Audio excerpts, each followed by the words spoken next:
We're dealing with a big question. There's a lot of people not in this building right now because they got the wrong answer to this question. They came away with something like, that means that God isn't good, or that means that God must not be very powerful, or that means there just must not really be a God, and that makes church a crutch for weak people, and I'm going to be stronger than that, and they don't come. They don't need it, they believe. So let's look for a moment at the answer that God gives Habakkuk. You read through all of these woe statements. Let's jump right to the very end of Habakkuk 2 for time's sake. And then we're coming right back here. Right to the end, around verse 20. He goes on, he talks about idol worshipers. He says, but the Lord is in his holy temple. Let all the earth keep silent before him. Let me just say it this way. God's going to get the last word. For all of you hurting and all of you suffering and all of you going, God, why is it that the bad guys seem to win? God's answer to him, he says, just wait. God's message to Habakkuk, his message to you is don't stop reading yet. Keep waiting. Imagine if we just stopped the gospel message at the cross. Can you imagine? If it's like God is going to send a Savior, and he's going to save the earth, and the Savior came, and it was God in the flesh, and he lived, and he talked in a way that no one talked, and he did miracles that no one else could do, and it was very obvious that he was God, and so we did what sinful people do. We gather him, we arrest him, we beat him half to death, and then we finish the job by nailing him to a cross, and then God died the end.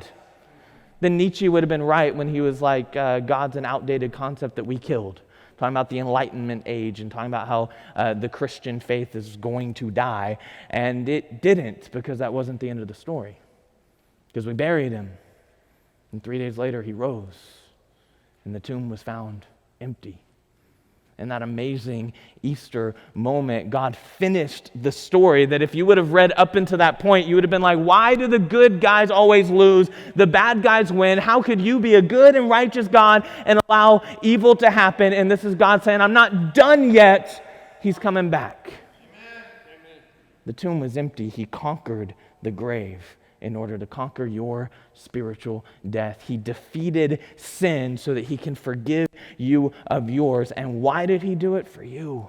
Amen. For the love that he has for you. Amen.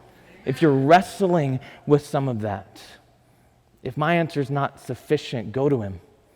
Open up the Word and receive the message that God has for you, that He is good, He is all-knowing, He is there for you, He loves you, He wants a relationship with you. He broke off a piece of Himself in the form of His Son and sent Him to the cross to die in order to buy the relationship for you that you couldn't give in your own evilness. God did all of the work so that you can get all the mercy, so that He can get all of the glory. That's the message. And if you're not part of that, there will be a taunting mockery for you. If you're not part of that, there will be a time when those who plunder will be plundered. There will be a time where justice will be served to all of those who doubt and don't trust and don't believe and try to do it their way. So I invite you, church, will you get to know Him just a little bit more? You don't have to know all the answers.